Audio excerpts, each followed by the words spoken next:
10 akhir Ramadan ini jangan dipilih ganjilnya saja. Kebiasaan memilih ganjil ini adalah perlu ditingkatkan. Nabi bukan memilih ganjil-ganjil. Dan tolong perhatikan, setiap masjid yang kaya ganjilan diramaikan 10 hari susah. Apalagi orang awam tuh gampang punya keyakinan, sehingga misalnya masjid A Lailatul Qadaran, serem judulnya Lailatul Qadaran, tanggal 21. Kalau sudah ramai tanggal 21 besok nggak mau lagi diajak. Kenapa? Saya sudah kok Lailatul Qadaran. Coba masjid-masjid kita mencoba memakmurkan beberapa masjid yang telah dibangun tradisi yang salah, hanya mengambil ganjil satu tok lagi sehingga tidak makmur.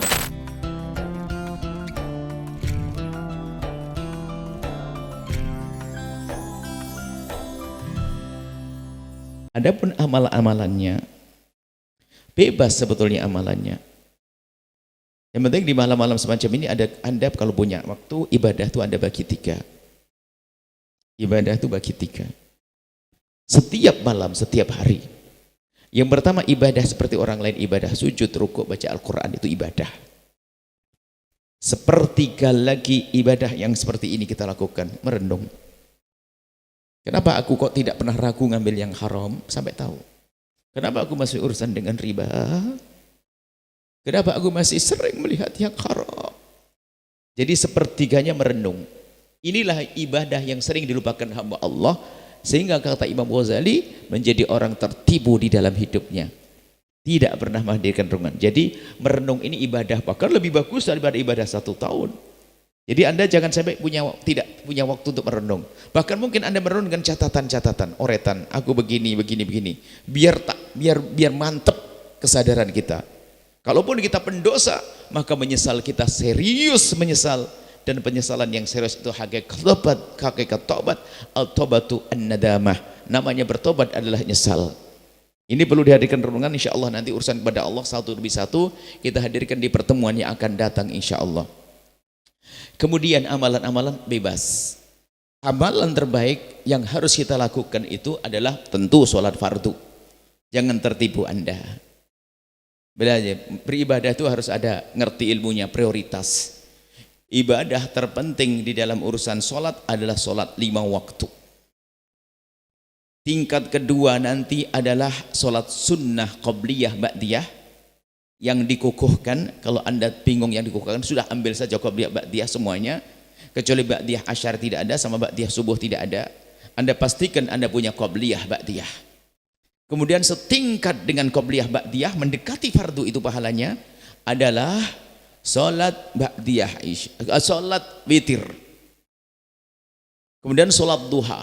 Ini sholat yang dikerjakan dengan sendiri, hanya di Ramadan nanti dilakukan dengan berjamaah. Kemudian nanti sepangkat dengan ini adalah nanti hari raya Idul Fitri, Idul Adha. Itu adalah satu tingkat. Nah, adapun selebihnya adalah di bawahnya, tapi tetap mulia. Sholat taraweh sekalipun tidak bisa mengalahkan sholat ba'diyah isya.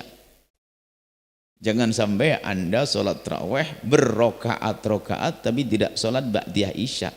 Enggak sebanding. Makanya cerdaslah kita, sholat ba'diyah isya terlebih dahulu. Baru kemudian setelah itu sholat taraweh. Kemudian di 10 akhir bulan Ramadan, ayo kita witir kita tambah.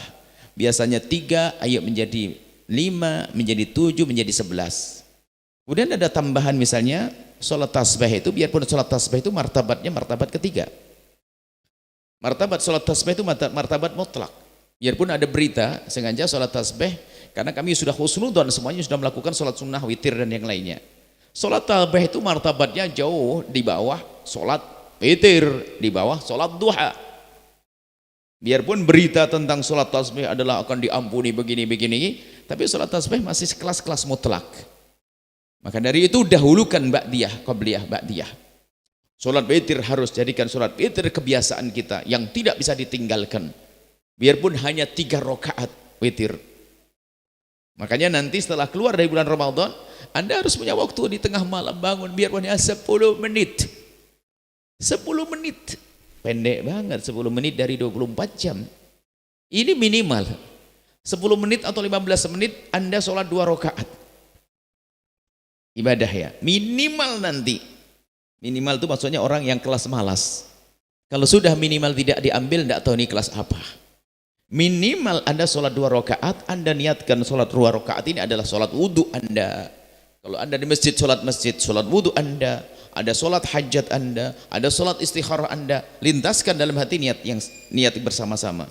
Kalau memang Anda bisanya hanya 2 rakaat tapi niatnya banyak, tidak apa-apa. Tahu kalau memang Anda kalah malas, Allah Maha tahu. Paling tidak kita mulai dengan 2 rakaat, dengan sholat istikharah, dengan sholat hajat, 2 rakaat, sholat wudhu, Allahu Akbar. Baru setelah itu Anda melakukan 2 dan 1 sholat witir. Ini di luar Ramadan nanti, minimal itu. Kemudian setelah itu Anda harus punya renungan seperti yang kita hadirkan saat ini. Kemudian setelah itu Anda punya zikir singkat. Nah, termasuk nanti kami hadirkan di sini adalah Al-Wirdul Fatih. Wirdul Fatih kalau dibaca hanya 7 menit. Jadi kalau tadi sholat 5 rakaat itu 2, 2, 1 itu anggap saja 5 menit. Ditambah 7 menit, anggap 10 menit, 1/4 jam untuk Allah dan Rasulnya. Adapun Wirdul Fatih ini memang kami ambil daripada riwayat-riwayat tentang, jadi kalau kita doa Nabi sangat banyak, nggak akan mampu kita membaca semuanya. Tapi kita perlu memilih di antara doa zikir Nabi. Biasanya kalau orang berzikir yang sesuai dengan kebutuhan kita, ya. Maka kami hadirkan di dalam Wirdul Fatih itu adalah pertama kita membaca Fatihah 3 kali. Sebetulnya Fatihah 3 kali ini dibaca oleh anak-anak dalam setiap sholat agar kita tidak lupa dengan orang-orang yang harus kita ingat dalam panjatan doa. Maka di Fatihah yang pertama kita berfatihah, kemudian kita mengingat untuk baginda Nabi SAW, untuk sahabat-sahabatnya, untuk keluarga baginda Nabi. Itu adalah yang pertama, spesial untuk Rasulullah, keluarga dan sahabatnya. Kemudian Fatihah yang kedua adalah untuk kita mengingat untuk siapa? Para kekasih-kasih Allah yang telah meninggal dunia, para wali-waliullah. Kemudian juga kakek moyang kita, ibunda kita, ayahanda kita. Karena apa? Ini celahnya, aibnya kita ini, kita suka lupa dengan orang tua. Maka kita pastikan, dan itu sebetulnya Fatihah itu adalah setiap habis sholat. Termasuk pada guru yang telah mendahulu kita. Dan kami pribadi kalau sampai 1 sholat saja saya lupa dengan guru saya, sepertinya saya sudah sangat durhaka. Kalau 1 sholat saya lupa dengan ibunda dan ayahanda, kayaknya saya durhaka banget. Sebab bakti yang paling mudah adalah dengan panjatan doa. Makanya kalau Anda lupa dengan guru 1 sholat saja, kayaknya sudah durhaka banget. Imam Ahmad bin Hanbal, bukan sholat 5 waktu saja, setiap habis sholat beliau berkata, demi Allah semenjak aku kenal dengan guruku Imam Syafi'i, aku tidak melakukan sholat 2 rakaat kecuali aku doakan. Jadi mendoakan guru itu penting. Ini sambung dengan orang dekat yang telah mendahulu kita. Yang kedua, yang ketiga ini sebenarnya untuk mengikat saja biar kita tidak lupa. Untuk orang yang masih hidup dari orang tua kita, kita baca wajah mereka. Yang ketiga, lihat nanti Fatihah yang ketiga. Semoga Wirdul Fatih sudah dibagi-bagi.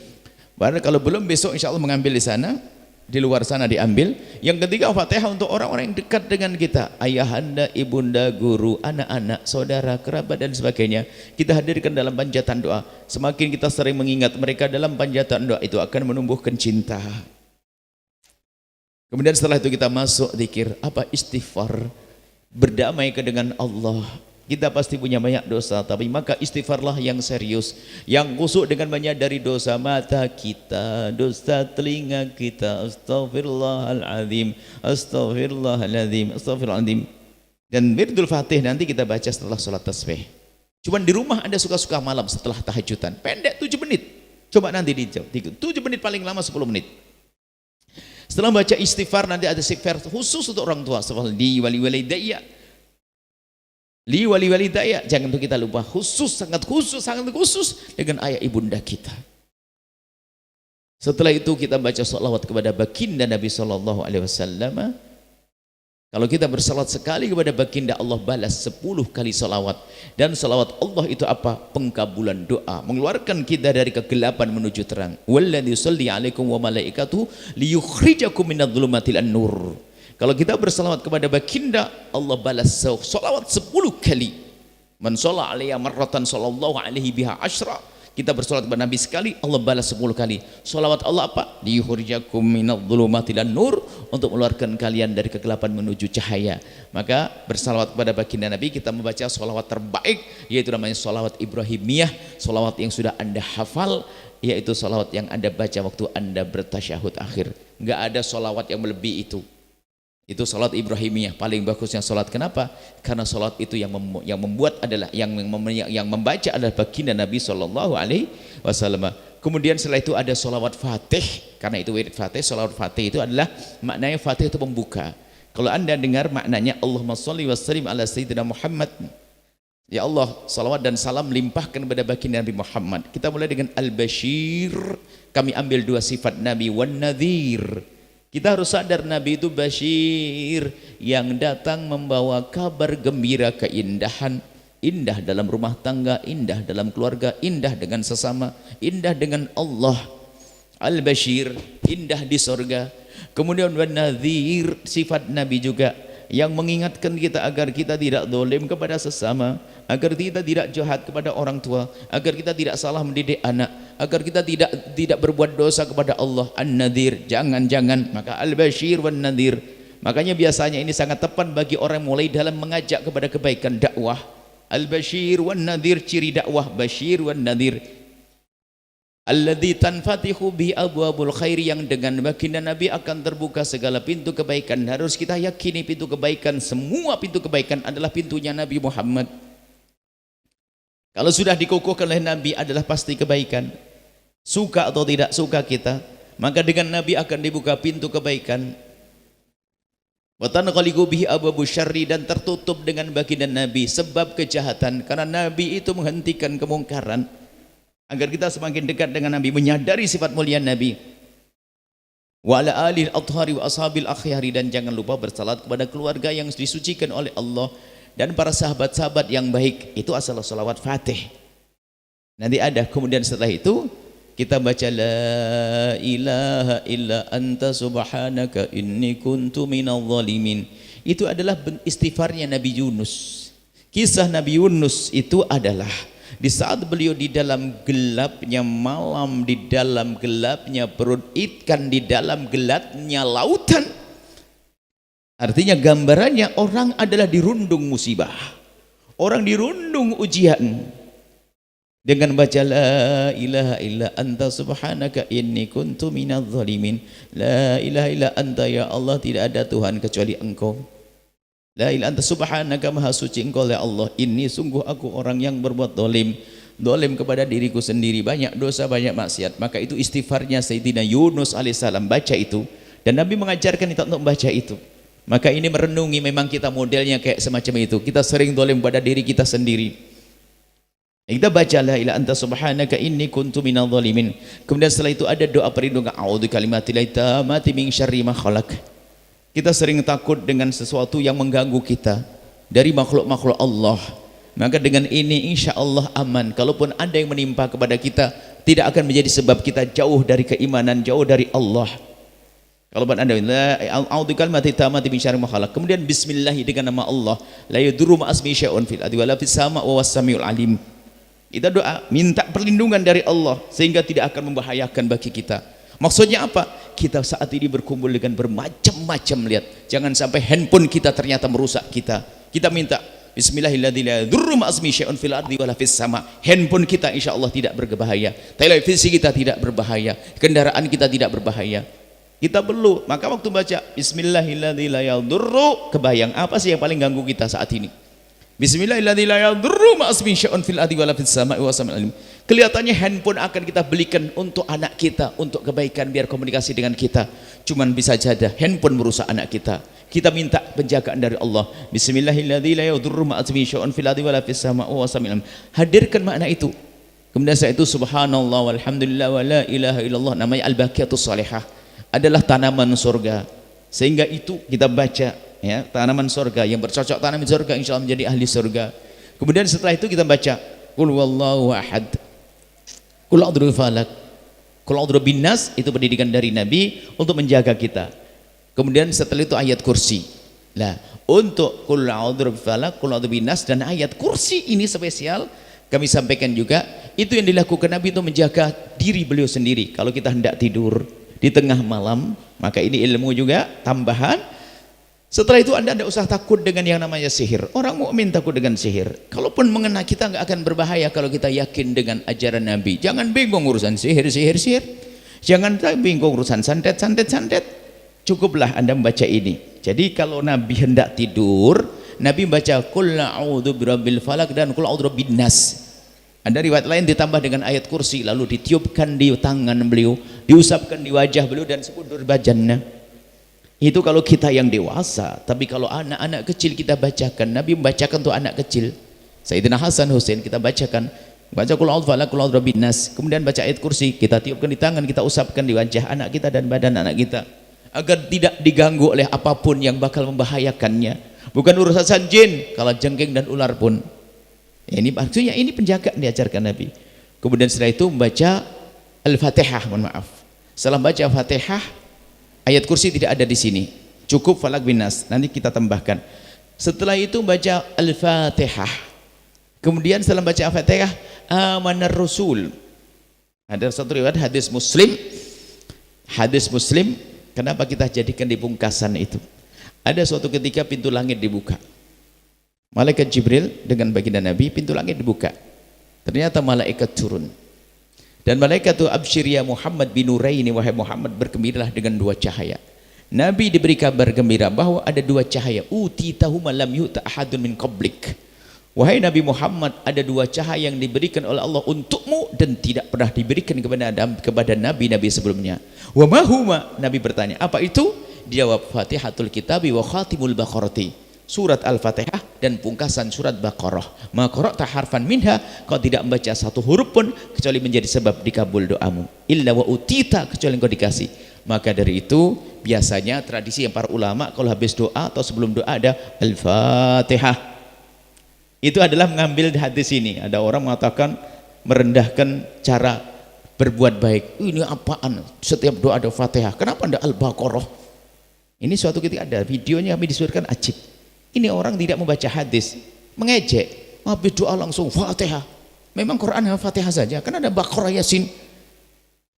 Dan mengatakan itu bid'ah. Bagaimana bid'ah? Nabi mengajarkan ma qara'ta harfan minha ila wa utita. Makanya kalau Anda berdoa ingin dikabul, baca Al-Fatihah. Atau sebelumnya Fatihah.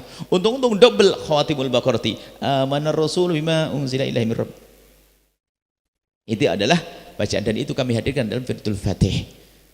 Kemudian ada kadang sujud syukur itu adalah kalau kita diberi oleh Allah, ya, misalnya bisa bangun malam, itu kan hebat sekali. Oh, jangan dianggap sepele loh ya. Bangun malam hari ini nih mahalnya luar biasa.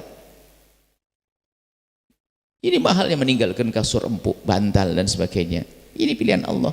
Maka orang sering bersyukur atas karunia dunia, tapi lupa bersyukur karunia kemudahan berbuat baik. Nilainya luar biasa. Maka kita pungkasi dengan sujud syukur. Nah, ini saja mungkin insyaallah muqaddimahnya. Insyaallah besok hadir kita merenung. Dan jangan, tadi disebutkan oleh muqaddim membawa barnamij, membuka acara, 10 akhir Ramadan ini jangan dipilih ganjilnya saja. Kebiasaan memilih ganjil ini adalah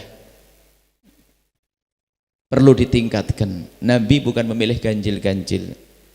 Dan tolong perhatikan, setiap masjid yang kaya ganjilan diramaikan 10 hari susah.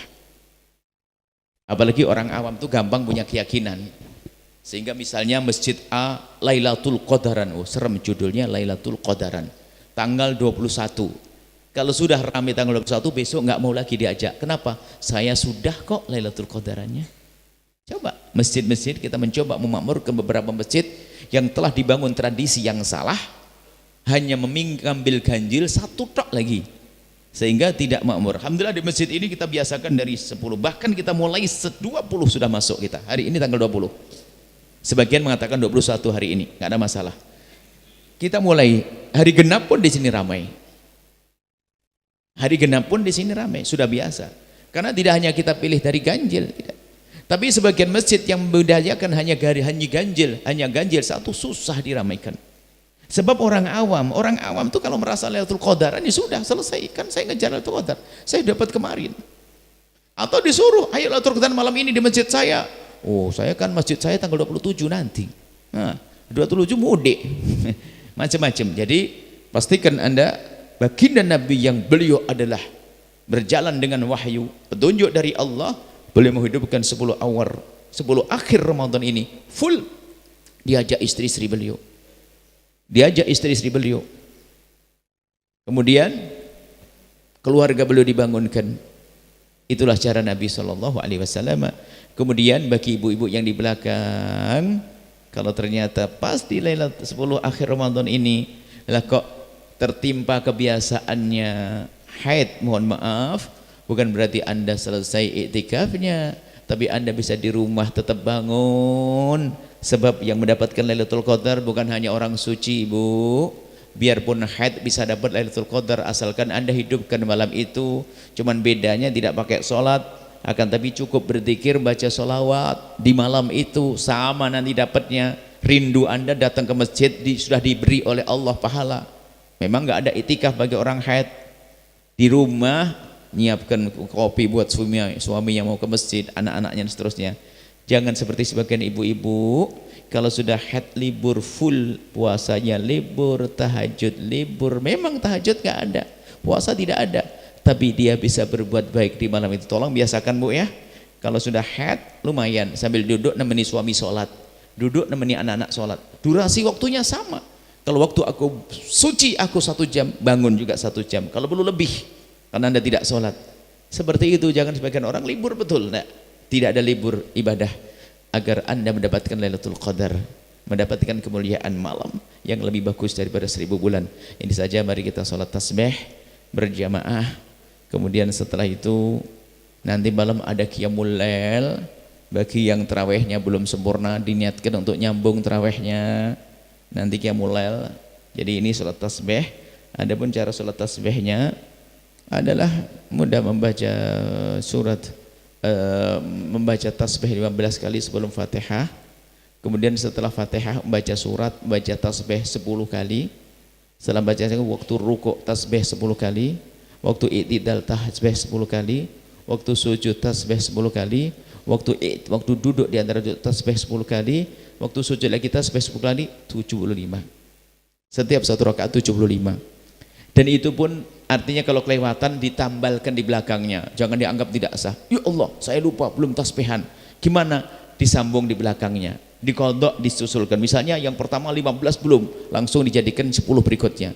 Jadi bisa saja waktu rukuk menjadi 25. Karena apa? Tadi waktu saya berdiri kayaknya bengong, saya khusyuk banget dengar imam baca Quran sampai saya tidak tasbih. Baca waktu rukuk. Jadi tidak harus seperti itu. Wah, jangan dianggap batal kalau tasbihnya kurang. Jadi 75 setiap rakaat, 2 rakaat berarti 150, kemudian 4 rakaat menjadi 300 tasbih. Dan tasbih itu adalah sunnah. Kalau tasbihnya kurang tetap sah, jangan bingung ya. Ini saja insyaallah, ini muqaddimah. Semoga Allah mudahkan kita di esok hari untuk bisa bertemu panjang umur semuanya. Semoga bisa membawa anak, kerabat dan saudara, keluarga dan tetangga untuk bisa tafakur di esok malam sekaligus munajat. Ini saja, nuhibbukum fillah, kami cintai semua karena Allah, wallahu a'lam bissawab.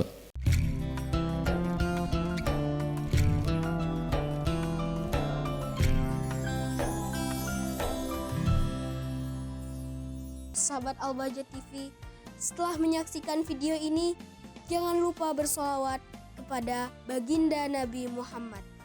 Shollu ala Nabi Muhammad. Allahumma sholli alaihi wa ala alihi wa sahbihi.